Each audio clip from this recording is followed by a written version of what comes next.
बिस्मिल्लाहिर्रहमानिर्रहीम। महानूर की रोशनी में आप तमाम बहन भाइयों को खुशामदीद कहता हूँ और उम्मीद करता हूँ कि आप तमाम बहन भाई अल्लाह पाक की रहमत से बिल्कुल खैरियत से होंगे।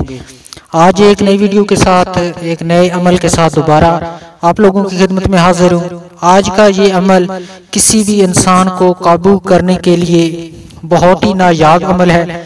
अगर आप किसी से कोई बात मनवाना चाहते हैं और उसको काबू करना चाहते हैं तो आप इसका अमल ये जो बता रहा हूँ ये करें, इंशाल्लाह वो आपकी बात भी मानेगा और आपकी बात सुनेगा भी। लेकिन शर्त यह है कि वो काम जो आप मनवाना चाहते हैं वो बिल्कुल जायज़ होना चाहिए। नाजायज़ काम आप के लिए अगर आप करेंगे तो इसका कोई असर नहीं होगा, उल्टा आपको नुकसान उठाना पड़ेगा। तो ये अमल क्या है?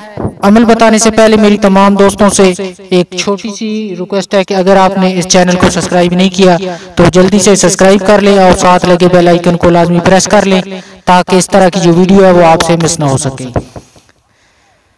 सबसे पहले आपने पंजगाना नमाज का मामूल बनाना है। 5 टाइम आपने नमाज पढ़नी है और हर नमाज के बाद आपने अल्लाह का ये बहुत ही प्यारा नाम या अजीजो 105 मरतबा पढ़ना है। अव्वल आखिर 3 बार दरूद इब्राहिमी पढ़ ले। और जब आप किसी से बात मनवाना चाहें उससे पहले आप इसका थोड़ा सा विर्द कर लें और उसके बाद इसका विर्द करने के बाद उससे बात करें। इंशाल्लाह वो आपकी बात सुनेगा भी और मानेगा भी। मैं उम्मीद करता हूँ कि आज की वीडियो आपको जरूर पसंद आई होगी। पसंद आई तो वीडियो को लाइक शेयर जरूर करें और हमारे इस चैनल को सब्सक्राइब करें। शुक्रिया।